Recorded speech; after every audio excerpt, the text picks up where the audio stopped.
All righty, it's 6:30. I know people will be joining us. Good evening, everyone. Thank you for joining us this evening on the second public forum related to the Lake Forest Mall Master Plan. My name is Rob Robinson. I'm the Long Range Planning Manager. Joining me this evening from Long Range Planning is Kirk Eby and Laura Mayfield, and from Economic Development is Sharon Disk.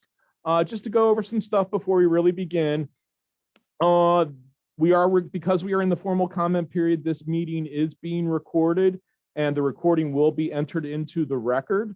There's three things that are going to occur tonight. One, I'll be giving a presentation that is an overview of the Lake Forest Mall Master Plan. It is not meant to replace the master plan. We still encourage you to read it, but it's really to give you a high-level look and go over a lot of things. Questions invariably will arise. So with that, we're going to ask that you use the chat function to type in questions as you go along. Following the presentation, we're going to try to answer as many questions as possible from the chat feature. Following that, what we're going to do, if you've attended a council meeting, you've seen how public comments work. We're going to want you to use the raised hand function, and then we will bring you by one, unmute you, and you will have 3 minutes to offer testimony. Again, the purpose of this evening, provide an overview, but it's really to get testimony from you guys for the mayor and council and the planning commission for their consideration during the public hearing process. This evening's not meant to be an ongoing dialogue or a debate between staff or among various attendees. It's really to help get information from the public and various stakeholders in another way in this era of remote working and social distancing to the council and the planning commission. So as I mentioned, we are recording, and I think if everyone's good, we will begin the presentation. So right off the bat, I always like to start with what is a master plan. Here in the state of Maryland, the comprehensive or master plan is composed of various elements such as land use, transportation, and sensitive areas. And it's to serve the general purpose of guiding and accomplishing the coordinated, adjusted, and harmonious development of the local jurisdiction. So one of the big takeaways from this point is master plans here in the city are driven by what is in the best interest of the city. Master plans aren't written for any particular stakeholder group, any particular owner, or any particular developer, though everybody's voice is heard and listened to, but the debate is really, again, at a what is best for the city level. At a minimum, the land use element requires the establishment of appropriate zoning or permitted uses should redevelopment occur. And that is a substantive point because in and of themselves, master plans do not make redevelopment happen. They only guide what is to happen if redevelopment should occur. So the big takeaway with this as it relates to Lake Forest Mall, the current property owners or future property owners can continue to reuse the existing building, and Lake Forest can remain a mall. This master plan does not make them change that. The only requirement under the law is that to stay a mall, the uses and everything else must comply with the current C2 general commercial zoning and subdivision. So master plans come into play if you wish to rezone or if you wish to re-subdivide. So this master plan, how do we get here? Well, just as a background, as you may be aware, it's all told, it's 102 acres. It's divided among 8 parcels and 5 individual property owners. The regional stormwater ponds that you see, around Russell Avenue and from 124, approximately 15.5 acres. So the master plan is really focused on the 86.5 net acres for development. And that's sort of, that inner, like where the actual mall is in those surface parking lots. We developed this master plan from technical studies, our visioning data analysis, the county retail study, among others, existing data sets such as census data, American Community Survey data. We held 14 focus group meetings, some of you who are here this evening may have participated in one of those. We also did 2 surveys, one mailed and online, and again, you may have participated in that. We had 4 public forums, much as this evening, though they were a little bit different in structure, and we did 2 joint work sessions with the Mayor and City Council and Planning Commission. So all of that led to the document you see before you or that we're discussing this evening. So where are we? The draft plan itself was released for the required 60 days of public comment on March 19th, and a joint public hearing with the Mayor and Council and the Planning Commission is scheduled for June 7th. So the master plan itself, it's divided up into 9 sections, and sections 4 through 9 which is really what you think of as the plan, include a narrative discussing the topic, recommendations, and special conditions. And before I move on, I want to explain one thing to the audience. Master plan recommendations. State law requires that development, be in conformance or in compliance with recommendations. So it's a little gray area there. There's some interpretation. Special conditions require strict adherence. And in order to get to that, they're subject to a separate but concurrent public hearing. So if you see a lot of legal ads or when you hear us talk about the public hearing, you'll see two application numbers, MP 121 and MP 222. MP 1 is the actual document. MP 2 is the special conditions section of the public hearing. So where did I? Okay, so the first three sections are pretty much self-explanatory. The first section, section 1, is the introduction. It really establishes the purpose of the plan, gives a little bit of brief history, and it gives the physical context of the Lake Forest Mall plan area. We do descriptions like each of the road corridors, what is sort of happening there. The second section is terms and definitions, and that's pretty much self-explanatory, but I want to make you aware some of the definitions that come out of here, were either taken from professional journals or dictionaries, or it's one staff themselves developed to help express concepts that are discussed and or have importance within the master plan document. So we have definitions that you won't find in the zoning ordinance and you won't find in the subdivision ordinance, but we want to make sure we address things such as missing middle and housing affordability. Section 3 is the existing conditions and context, and this includes the key summary of points related to economic and population growth projections, surrounding land use, and surrounding demographics. And once again, this is a summary. There's a lot more data out there. There's a lot more stuff that went into this, but this is the high-level look that adds context as you go through the plan. So the first quote-unquote real section of the plan is for the vision framework. And the purpose of the vision is to communicate the long-term big picture and provide the basis for the goals and the recommendations of other sections. So the vision lays the framework. So all the subsequent sections and their recommendations and special conditions are somehow being done to meet this vision. These visions reflect the priorities established through the public outreach, the research, the city policy and goals, and sound planning principles. One of the things I wanted to make you aware, because being here in Montgomery County, you've probably come across other master plans. This master plan is not a design plan. That is not the intent of this. It's a higher level, more flexible look. In many ways, it discusses the what, sometimes the how, but we don't get into the where of the various things that are to follow. So just keep that in mind. A main emphasis for this vision is sort of changing the narrative on what mixed use means from what it has been, how it has been applied in the city in the past. And what I mean by that is there's a higher emphasis on the value of amenities and green spaces. We really strive for more commercial uses than just retail and office, and that we want a greater variety of housing options rather than just multifamily rental and townhomes and single family detached. And from a transportation standpoint, we want to continue to emphasize the importance of multimodal. So for the recommendations, and again, I know not everybody's going to read this, but as you'll hear later, this presentation along with the document is available on the project page. But the recommendations basically lay out the importance of the sense of place, both internal and external connectivity, the importance of the mix of uses, that there's a variety both in commercial and residential, that mixed use can be really viewed now more at the project scale, and it's not that every building has to have a mix of uses in it, though in some cases that is the preferred form. And lastly, the importance of a green network. What is bolded on here is, as I mentioned, what the land use article for the state requires. We are recommending that Lake Forest Mall be rezoned from general commercial C2 to MXD mixed use development in order to facilitate all the recommendations you see in the document. So the first section following the vision framework is related to amenities. And as many of us have experienced, over this last year of sequestration and remote working, amenity space is important. It really does enhance the quality of life and it facilitates diversity. And in the plan, we basically break it up into three distinct features: green and open space, which is pretty much self-explanatory, civic use buildings and centers. Now, when we say civic use buildings, this is one of those ones where we created a definition. we're not necessarily talking about government-owned buildings. We're not necessarily talking about courthouses. In the construct of this plan, civic use buildings and their uses are uses that contribute to the fabric and the diversity of a community. So it could be anything from a museum to an arena to a job training center. It goes from soup to nuts, and it may in fact include government-owned buildings.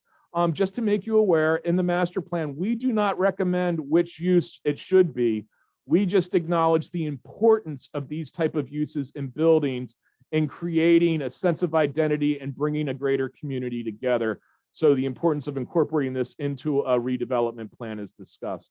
Lastly, with the amenities, we discuss the importance of connectivity and the green network. So all the stuff that we talk about, all these things should be linked in something that is enjoyable to get there. So it's just not a sea of asphalt.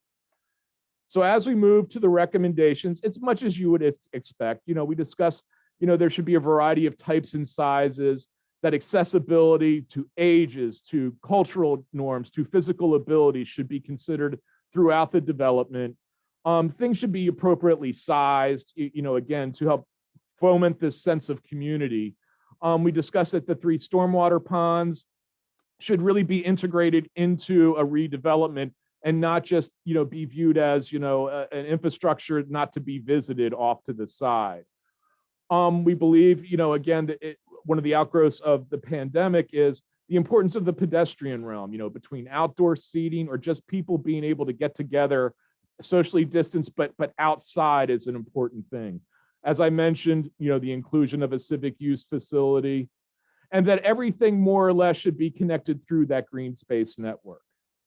Now, for our first special condition, as I mentioned earlier, so this is something that has to be strictly adhered to and will be subject to a separate but concurrent public hearing. The special condition states that for the entire 102 acres, there should be a minimum of 35% green area as defined in the MXD zone. So what does that actually mean? Well, for the 102 acres, we know 15 acres is around the ponds. We know through analysis of looking at other developments, approximately 9 acres of that 35% is going to be taken up with like green medians and roads, people's front yards, just around commercial buildings, planting beds, all of that count towards green area.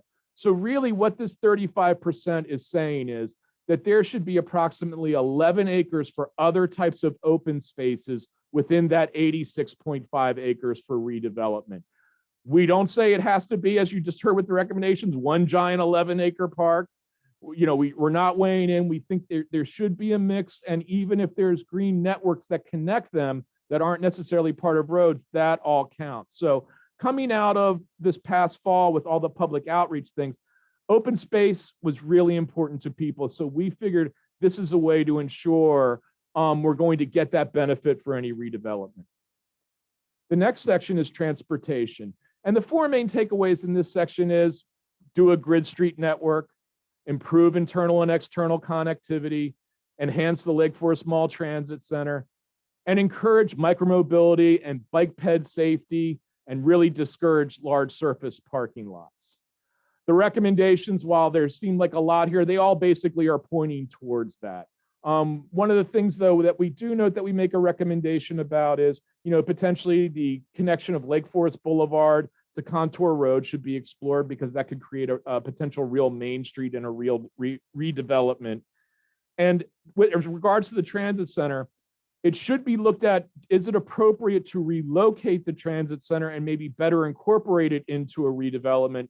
But we do stress, even if it doesn't move, it needs to be enhanced. It has to get away from just being, just a covered shelter really right now, and try to make it more into something that can serve the greater populace and build into a redevelopment. So moving on, next is residential. There was a lot of discussion, and if you go to the project page and you look at all the comments in the background, this has went back and forth. But we believe residential is an essential component, but it's not the primary driver of the redevelopment. The vision for Lake Forest Mall is not to become a bedroom community, but it is to have housing. So how do we meet sort of, where do we go with that? Really what we're talking about is variety. We want housing options for young professionals, families with children, older adults, people starting out, people retiring. So, we want to have this variety of housing. Housing affordability is a huge issue. And I'm not talking about affordable housing, which is regulated.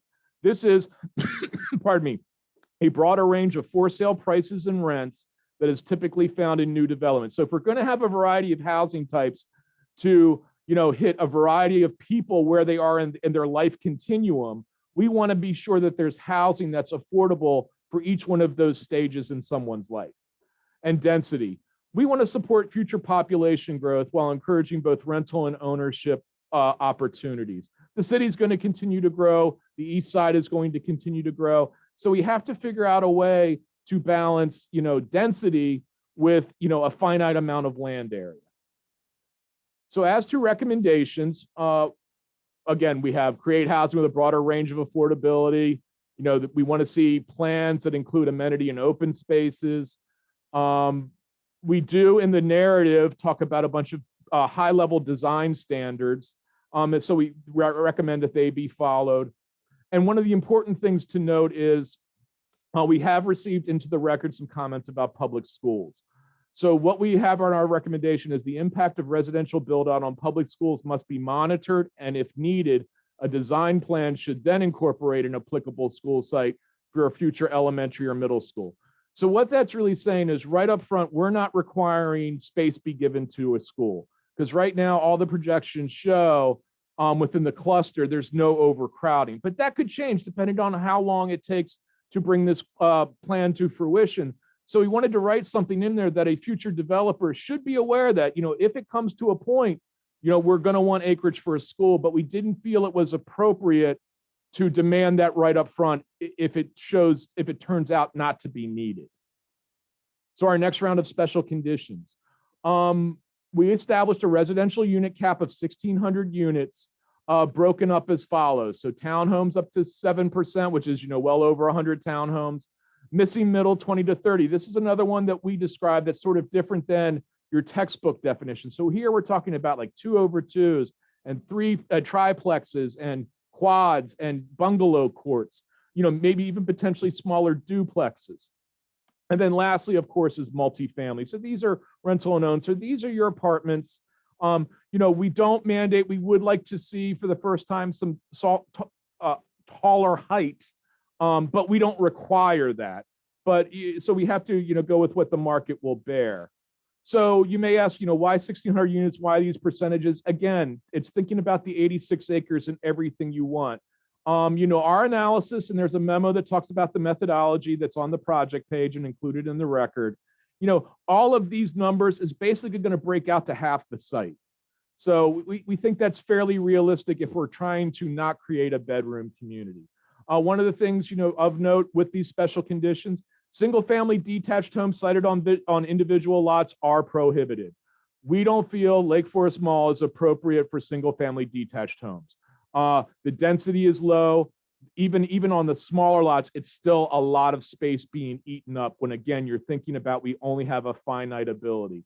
And within just a half mile or a mile, really, there's tons of inventory of single-family detached homes. So this plan is saying no to single-family detached. The last special condition is related to townhomes, and it says, those with less than 20 feet in width are required to provide 3/4 of an on-street parking space within the same block. This is really a livability issue. So just to help, if you can visualize, a 20-foot townhome actually has 4 parking spaces, 2 in the garage, 2 in the driveway. Anything below 20 feet, you cut that in half.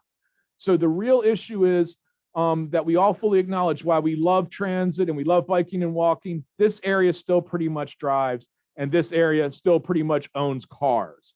So when you have, families that are going to have more cars, you want them to be able to have guests. You want to be able to take advantage of things like Uber Eats and other deliveries. So this just assures that within a block, there are extra parking spaces available to facilitate this. So we're not forcing parking into other blocks and creating issues in other areas in the site.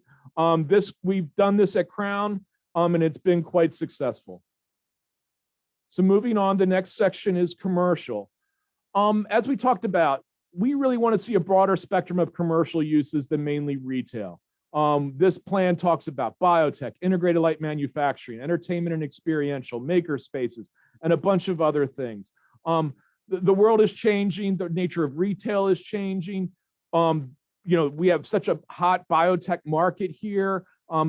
Uses that used to feel they had to be sequestered are being brought together throughout the nation. We want to tap into that. But that's not saying we don't want retail.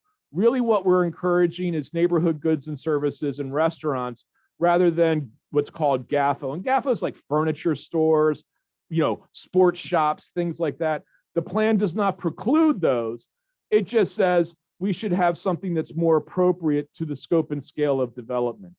What I mentioned to people is just within a half mile of Lake Forest Mall, not including the mall, there is 1.2 million square feet of retail uses. So there's only so much retail, that can be absorbed. Lastly is employment. This is a real question of equity, sustainability, and all the other things we were talking about. We want to see commercial uses that provide a diversity of wage scales and career growth opportunities. The city's always touted live where you work. We want to have that true. And if your whole commercial base is essentially minimum wage jobs, they're never going to be able to live where they work. The wage scale is not commensurate to current rents and mortgages. So we want to have something, the diversity of commercial uses is going to bring in a diversity of jobs and pay scales and potentially the advancement for growth for individuals where they can stay and continue to move up. So as to the recommendations, much like with the residential, within the document, we have some high-level design standards. Those should be abided by.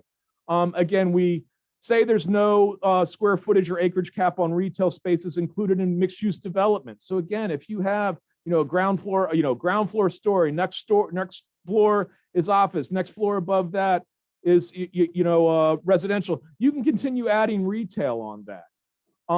Surface parking lots for standalone retail is really discouraged. It's not pedestrian friendly. It's not environmentally friendly. It just takes up space. Again, neighborhood goods and services, including restaurants, is the preferred retail.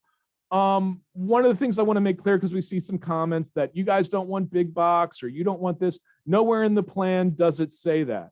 What we don't want is traditional suburban style big box center development, sort of like what you see with the mall now, where it's, a big footprint of a one-story building with a big sea of surface parking lot.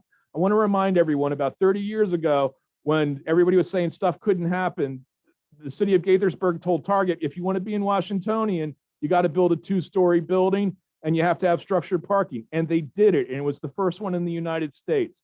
So anytime these big box retailers say it can't occur, that's not true. It can. So just keep that in mind.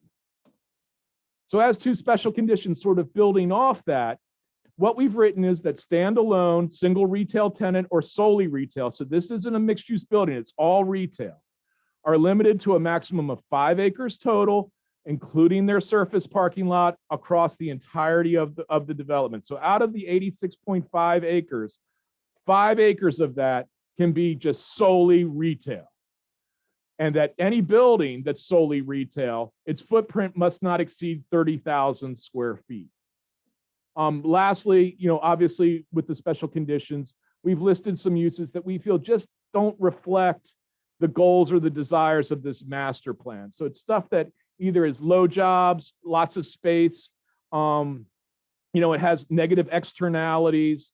It's just unattractive, like automobile sales lot. I don't know anybody how we get housing that wants to necessarily live next to a large automobile sales lot. So that's really the special conditions with this. It's to preclude suburban style, big box surface parking lot development, and to preclude uses that really don't match to the vision.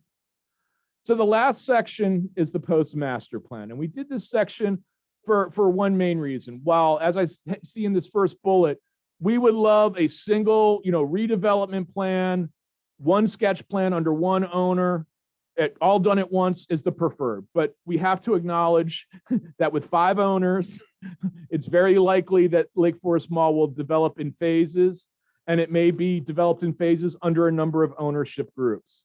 So one of the first takeaways that we have is let's continue to allow them to use the current C2 uses as long as they don't detract from or prevent the realization of the plan's ultimate vision.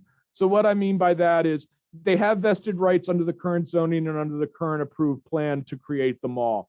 Let them continue that. Let's let them, wait out market ups and downs. Let's let them continue to do stuff to build up the liquidity, the financial liquidity, or get their financing in place, so when they're ready to enact the master plan, they can do it full bore and not have something get derailed.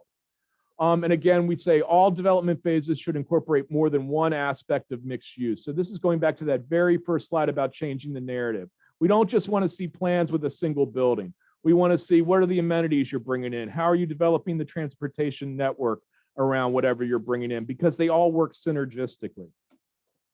So as to the recommendations, again, we would love one owner, one developer, one plan. And to that point, we want to help facilitate communication and coordination amongst the mall site owners to encourage that. That's about all we can do. We can't make them play nice in the sandbox. We want to acknowledge the potential need for interim uses and be flexible in their review.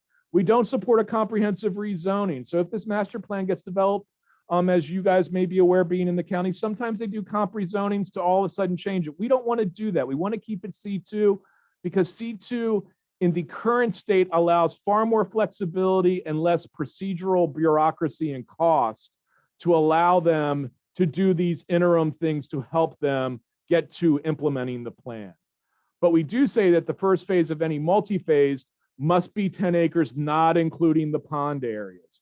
So really what we're saying is when somebody's ready to pull the trigger, we want to see 1/8 of this site. We want to see what you're doing. It's got to be something substantive. We don't want a plan that, is just bringing in, one fast food restaurant or something along those lines. We want to see something that has some meat on the bone. Again, the interim uses or phases must not prevent the realization of the plan's vision or the recommendations for the entire area. And the last recommendation is the city will, in 10 years from adoption, perform an assessment regarding the success or failure in implementing the plan's recommendations. This is important because just to make you aware, Lake Forest Mall currently has a master plan recommendation, and it is 10 years old. And that's why part of the reason why we thought it was time to do a new master plan, because nothing had happened under that one. So it's very important, that we feel within 10 years, and we could be looking at something that's halfway done, or unfortunately, we could have a situation where nothing started, where it's like, maybe we did something wrong, or maybe the world's changed in a way that we need to better address. So again, we're writing this in on the 10-year review. So again, with next steps and where are we? So currently we released the draft for the 60-day comment period. As I mentioned, June 7th is the joint public hearing, and that is another opportunity to testify in public. Testimony will be taken that night. Of importance is following the public hearing, that is when the current master plan, the draft plan, will be revised, and it gets revised at the direction of the Planning Commission and Council. So part of the reason we're taking in, doing efforts like this evening and taking in written comments is because we want to provide the council and the Planning Commission with as much stakeholder engagement as possible as they begin to deliberate what they potentially like about the plan or what they think should be changed. So it's really between the public hearing and this July Planning Commission meeting that the plan is going to be revised, if at all. Some plans we haven't, some plans we've done, wholesale changes.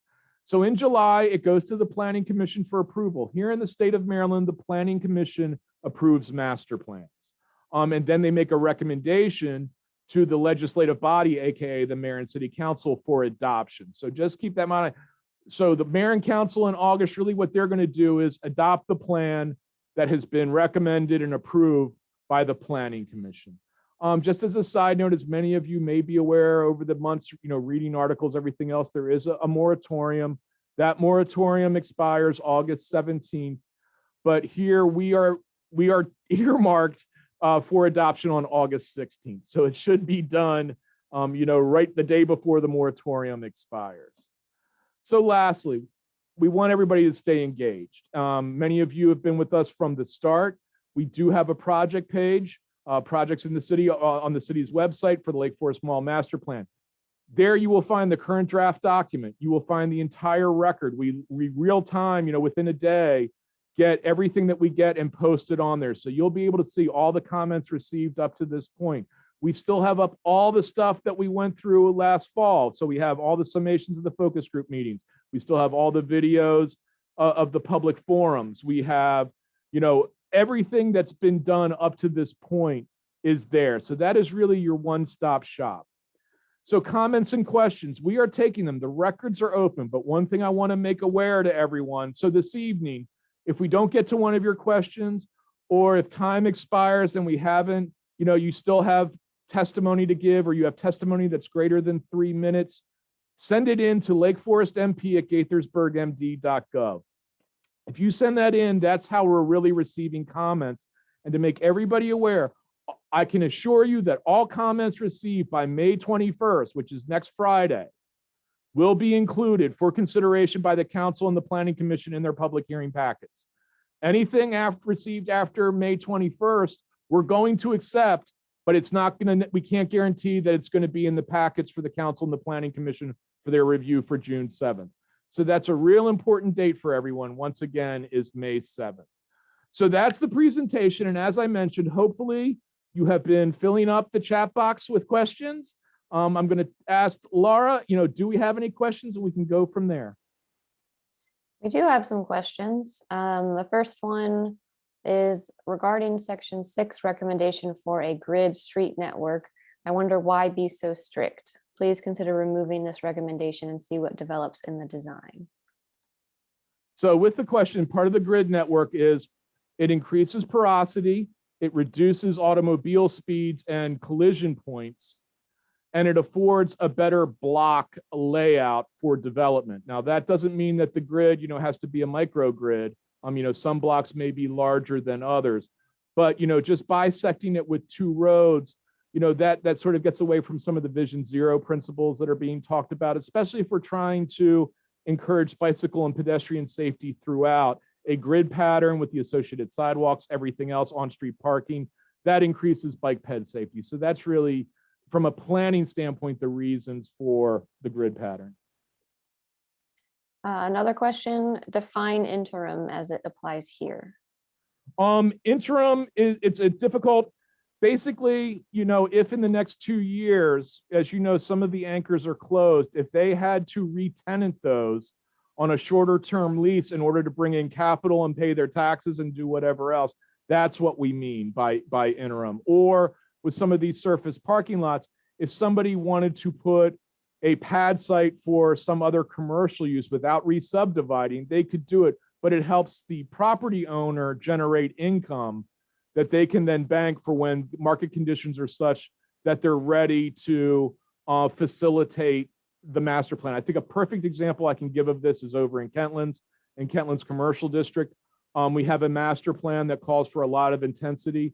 Saul, who is half of that master plan, received approval to build in just one small strip center that has a Starbucks, and I think they're bringing in a smash burger and something else. This is an interim condition, but it begins to lay out the grid for the future longer term vision of redevelopment. So these buildings are interim use that is, capturing market, generating income, providing a tax base, but they're not done in such a way to preclude the ultimate vision. Next question, what is the likelihood that WRS will purchase the 4 anchor properties? I can't speak to that because that is private transactions. We're just not involved with that.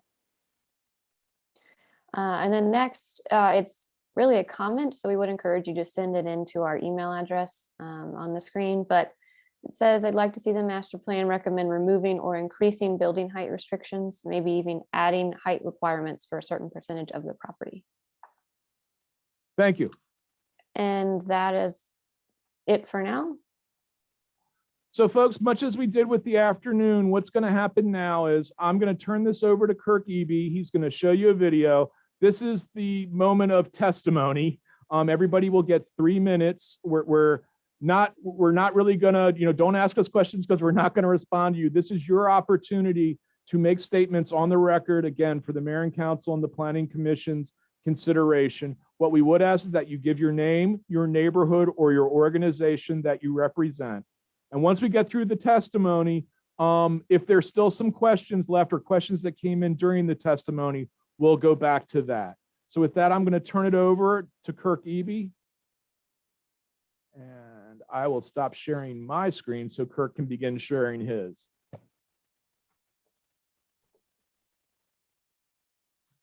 Okay, and we're ready for the video, I believe. Let me just, if you can't hear the video, let me know and I'll make an adjustment. Can't hear it. Of course.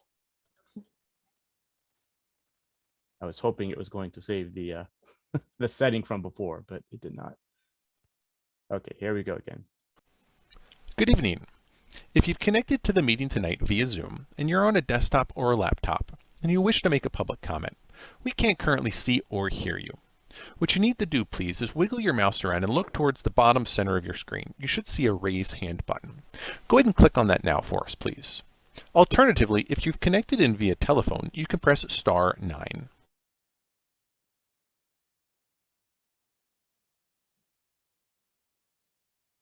Kirk, did you freeze?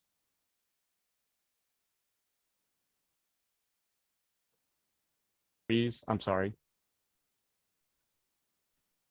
Kirk, the video's over and you appear frozen, my friend, and you have to run this.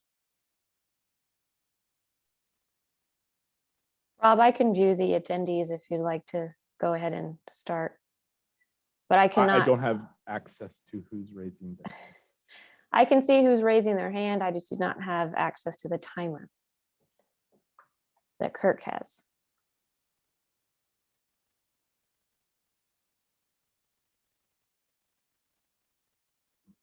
So Laura, if you want to start doing it, we'll hand time as best we can.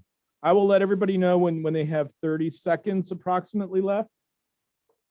Real quick, Rob, another comment came into the chat that I think just needs some clarification. It says, we need economic development on this side of the city. 35% green space, not including the ponds, seems excessive. No, the 35% green space does include the 15 acres of the ponds. And under the MXD zone, residential areas must provide 40% green space, and commercial areas, solely commercial, not mixed use, must provide 25%. So the 35% is a way that we think that can help prorate across the entire site. So yeah, just to be clear, the 35% does include the 15 acres of ponds. Kirk, are you back and working, my friend? I hope so. I'm not sure why my internet hiccuped there, but I am back. So was the video, did everyone see the video, the complete video? Yeah, the video got Okay, through. perfect. So we're just ready to start taking testimony. So if you want to get your timer set up and start bringing people over. Sure, let me share my screen and bring that up right quick.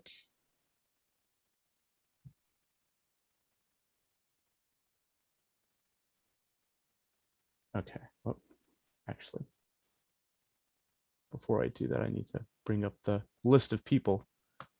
And now it's not working, of course.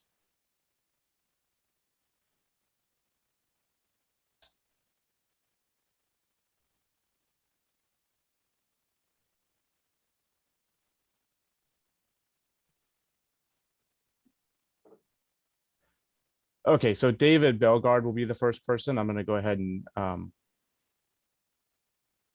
well, it doesn't seem to want to let me control it. Did I freeze again?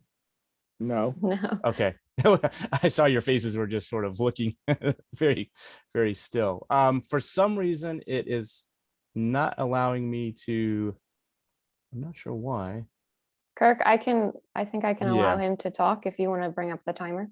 Yeah, I'll bring up the timer and then I'll let you handle that. I guess once I got booted out of Zoom, it didn't like me anymore to be the person to allow people to talk. All right. So sorry about this, folks. Hopefully we are coming to the end of these virtual meetings. So Laura, if you want to take it and bring over one by one. David Belgard. And David, when you started, you could unmute yourself. Hi, my name is David Belgard. I'm a Washingtonian Woods resident. Rob, first of all, thank you for an excellent presentation. And Kirk, this timer is much sharper than the one that's normally used. I like it. I want to talk briefly about MPDU and affordable housing and market rate units, and encourage the council to really consider perhaps raising the requirement within this zone for some of those. I know Gaithersburg is great at ensuring that those type of units are provided for, but I think this is a real opportunity, and we need to take that opportunity with both hands. One of the things I noticed about this entire area when I put it out on a map is it's really only slightly smaller than downtown Bethesda, and almost offers Gaithersburg a unique opportunity that we haven't had before to plan our own Gaithersburg style downtown. And I hope that is really taken into consideration by whatever developer comes by. I don't know if the master plan can speak to that, but if it can, I think that'd be a great thing. I've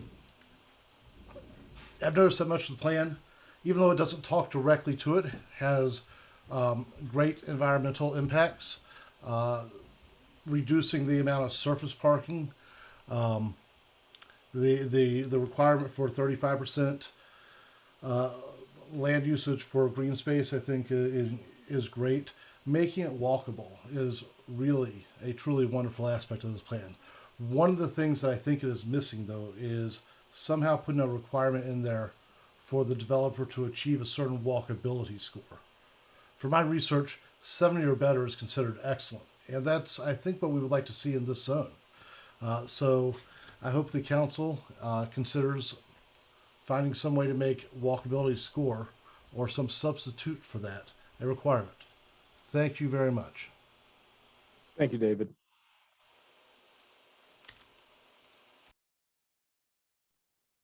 All right. Next, we'll have Robert Rogers. If you could unmute yourself. Thanks very much. My name is Robert Rogers. I live at 31 Booth Street in Kentlands. It's actually in the Colonnade Complex, which is at the corner of Quince Orchard and Great Seneca Highway. I was the one who raised the question about the grid street pattern. I also raised it at the council work session. I'm still concerned about this. I don't know why it needs to be so prescriptive at this point. It's interesting on plan section 9, the lower right development plan had curved streets. Maybe I'm reading too much into the term grid. I take grid to be rectangular. And so maybe there's more flexibility than that. But if you compare the downtown crown, and especially the new part that's being developed now, and you walk through that or bike through it, as I have done, it beyond the immediate interesting area of downtown Crown, it evolves into a rather boring environment. I think curves, if you take any given 80 acres of size, like in Kentlands or Lakelands, you find plenty of curved roads, and they add interest, they add flexibility for green space and just a lot of different amenities. Couple other points, deliveries are a big deal that we found in our condominium complex. It's just an absolute mess with all the delivery trucks and things that race around and package and this kind of thing. And so somehow this needs to be recognized as a new world that we live in. In terms of parking, living in the Colonnade, there are a couple of our buildings here that are accessed only by bridge. And so there's a little bit of a hike to get to that. I would hope there's creativity in the way that parking areas can be developed so that everything doesn't have to be close necessarily or absolutely close to where you live. Thank you very much for what you've been doing. It's very creative in terms of what I've seen in the past in terms of development ideas, and I applaud you for your efforts. I like all the ponds and green space developed, and hopefully the interim developments will not lead to just a continuation of what is there now. So thank you very much for all your work. Thank you, Robert. All right, next, Spence Limbacher. Wait, let's get the timer back up. Yeah, hold on. I was gonna bring up the chat just so I have that. Sorry. Bring back the timer. All Go right. ahead. Spence, if you could unmute yourself. Thank you. My name is Spence Limbacher, and I represent the Asbury Methodist Village Future AMV Committee. Our committee reviewed the entire plan, page by page, and wrote a detailed report on our view of the plan. We met with the City Planning Department on April 29th and presented our findings. Some of the highlights that we lifted up, I want to share with you. We all agreed that the plan was very comprehensive and addressed the major issues. We are concerned that the surrounding demographics, particularly diversity in terms of race, age, and incomes, be maintained. We also agreed that the development should be mixed use, providing housing, jobs, commercial, and civic. We generally agreed with the plan recommendations with specific interest in the following: the issue of connectivity and how the Lake Forest development should connect with and benefit the surrounding community and residents, we felt was very important. An integrated and coordinated mix of uses you've addressed, which we thought was very important. The creative use of open space for recreational and social gatherings, particularly the creative use of the ponds, we thought was very important. Flexibility in the plan we also felt was important. The mall's architecture, landscaping should reflect the diverse cultural and ethnic characteristics of the surrounding community. One of the major concerns that we had was the possibility of moving the transit center. We told at the meeting with the Planning Commission that we would do a survey of the Asbury residents and how many use the bus stop. We actually surveyed the residents. 72 people commented. 44% said that they use the bus stop. 34% said moving it would be a major problem for them in their commute. Other comments: housing affordability is critical, and the city should use available programs such as inclusionary zoning and the county MPDU housing affordability codes to achieve this goal. We felt job creation at the various wage levels was absolutely critical, and that non-traditional commercial space was also very important. On the implementation of the plan, we were very concerned about the phased implementation. We would like a single holistic development application to move us ahead as fast as possible. We're very concerned the city will make it difficult for any developer to purchase all the sites and will slow down the process. We hope that the city can be as flexible as possible in assisting whatever developers come up and helping them move ahead as quickly as possible. So thank you very much. Thank you, Spence. And that was the last one. We do not have any other hands raised right now. Okay, so let's check. So it looks like we received some additional comments. One of the comments is, agree walkability is important, would be great to better connect the site to Gaithersburg Square, Christopher Avenue, Lost Knife, etc. So the master plan in the transportation section does, as I mentioned, talk about connectivity. One of the recommendations is to get rid of the free flow right turning movements on all those arterials, which will bring people to a full stop that'll enhance pedestrian and bicycle connectivity across Lost Knife, across Odenhall, across Russell. So we fully hear you, and we feel the same way, and we think that the plan reflects that.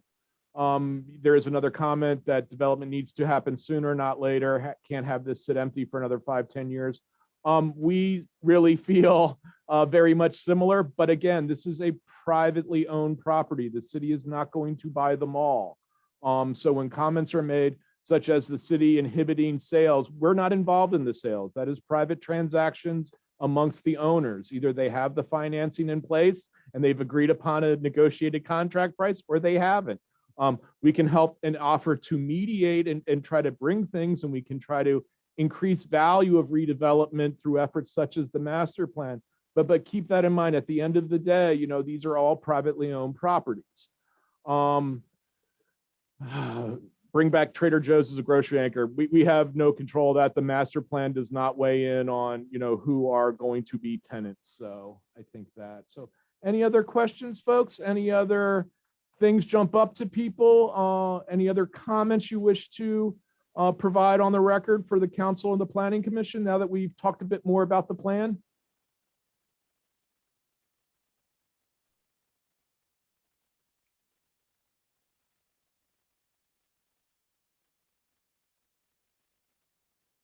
You have to be interested. I know you didn't log on to look at me. I wouldn't wish that on anyone, you know, so.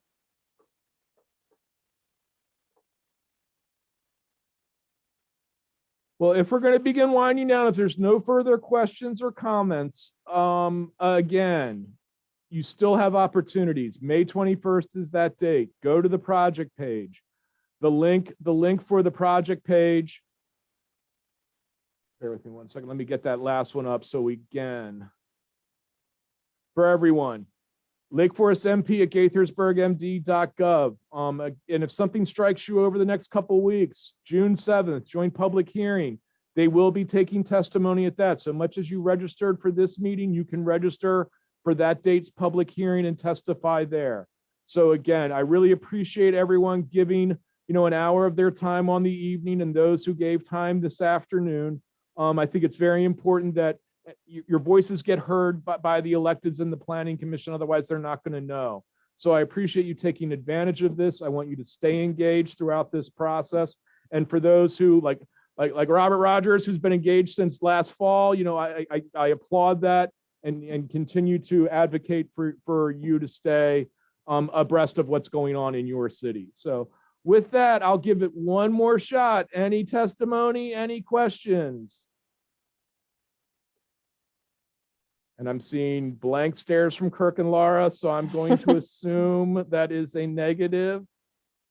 We have no more raised hands, and I have not. All right, seen so for anything in those the who are chat. still on the line, just to make you aware, by Thursday, this recording should be posted on the project page under the record. So again, thanks everyone. Have a great evening. And, again, we look forward to hearing from you again. So take care, folks. Kirk, we can go ahead and end, and I'm going to stop recording. Okay, well,